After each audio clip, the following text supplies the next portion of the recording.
स्वागत है आप सभी का। मैं हूं आपके साथ ज्योति। 15 अगस्त एक ऐसा दिन है जहां पूरा देश देशभक्ति के रंग में सराबोर होता है। साथ ही सुबह सुबह टीवी खोलकर भी लोग बैठ जाते हैं ताकि वो ये सुन सके कि इस खास अवसर पर प्रधानमंत्री क्या बोलने वाले हैं। जी हाँ, सही कहा ना मैंने। तो चलिए आज आपको वो खास बातें बताते हैं जो पीएम मोदी ने स्वतंत्रता दिवस के मौके पर लाल किले के प्राचीर से कही हैं। मेरे प्रिय 140 करोड़ परिवारजन, देश के 77वें स्वतंत्रता दिवस पर लाल किले से तिरंगा फहराने के बाद प्रधानमंत्री मोदी ने ये पहला वाक्य कहा था। प्रधानमंत्री ने लाल किले पर 10वीं बार झंडा फहराने के बाद अपने संबोधन में देशवासियों को बधाई दी। पीएम मोदी ने मणिपुर हिंसा रिफॉर्म पर बात की, साथ ही अपनी सरकार के काम का 10 साल का हिसाब उन्होंने दिया। उन्होंने राजनीति से 3 बुराइयों परिवारवाद, भ्रष्टाचार और तुष्टीकरण से मुक्ति की अपील भी की। पीएम मोदी ने लोगों से आशीर्वाद मांगते हुए कहा कि 2047 में जब देश स्वतंत्रता के 100 साल का जश्न मनाए तो हमारे देश का तिरंगा दुनिया में विकसित देश की पहचान के साथ लहराए। इसके लिए आने वाले 5 साल को उन्होंने महत्वपूर्ण बताया है और उन्होंने दावा किया है कि लाल किले पर 2024 में वो ही तिरंगा फहराएंगे।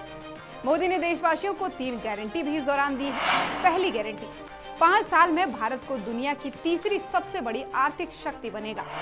दूसरी गारंटी, शहरों में किराए के मकानों में रहने वालों को बैंक लोन में रियायत मिलेगी। तीसरी गारंटी, देश भर में 25,000 जन औषधि केंद्र खोले जाएंगे। 17 सितंबर को विश्वकर्मा योजना शुरू करने का ऐलान किया है। इसके अलावा पीएम ने मणिपुर का 2 बार जिक्र किया। उन्होंने भाषण के शुरुआत में कहा कि मणिपुर में मां बेटियों के सम्मान के साथ खिलवाड़ हुआ है, लोगों की जानें गई हैं। कुछ दिनों से लगातार शांति की खबरें आ रही हैं। देश मणिपुर के लोगों के साथ है और शांति के प्रयास किए जा रहे हैं। आपको बता दें कि इस मौके पर प्राकृतिक आपदा में जान गंवाने वालों को पीएम मोदी ने याद किया।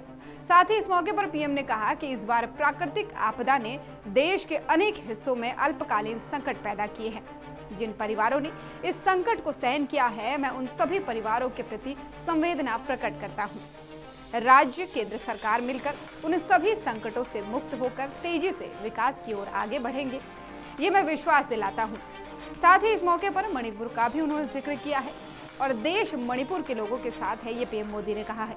साथ ही पीएम मोदी ने कहा कि पूर्वोत्तर में, विशेषकर मणिपुर में जो हिंसा का दौर चला, कई लोगों को अपना जीवन खोना पड़ा।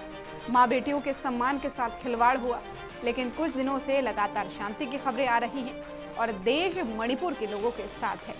मणिपुर के लोगों ने कुछ दिनों से जो शांति बनाए रखी है उसको आगे बढ़ाएं। साथ ही शांति से ही समाधान का रास्ता निकलेगा, ऐसा पीएम मोदी ने कहा है।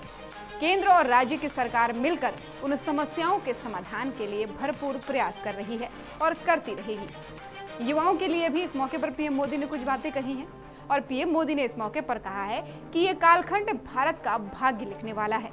मैं आज नौजवानों से कहना चाहूंगा कि जो सौभाग्य हमारे युवाओं को मिला है वो शायद ही किसी और को नसीब हुआ होगा। युवा शक्ति में मेरा भरोसा है। हमारी नीतियां और रीतियां भी उस युवा सामर्थ्य को बदल देने वाली हैं। उन्होंने कहा कि हमारे देश के युवाओं ने दुनिया के पहले 3 स्टार्टअप इकोसिस्टम में भारत को स्थान दिलाया है। आज भारत के इस सामर्थ्य को देखकर विश्व के युवाओं को आश्चर्य हो रहा है। इसी के साथ ही उन्होंने कई और अहम मुद्दों पर भी इस दौरान संबोधित किया, जैसे किसान और महिलाओं के विषय पर, कामगारों के विषय पर और गरीब और मिडिल क्लास के लिए कई बातें उन्होंने कही। वीडियो में दी गई जानकारी अगर पसंद आई हो तो लाइक शेयर करें हमारा वीडियो, साथ ही चैनल को सब्सक्राइब करना बिल्कुल न भूलें।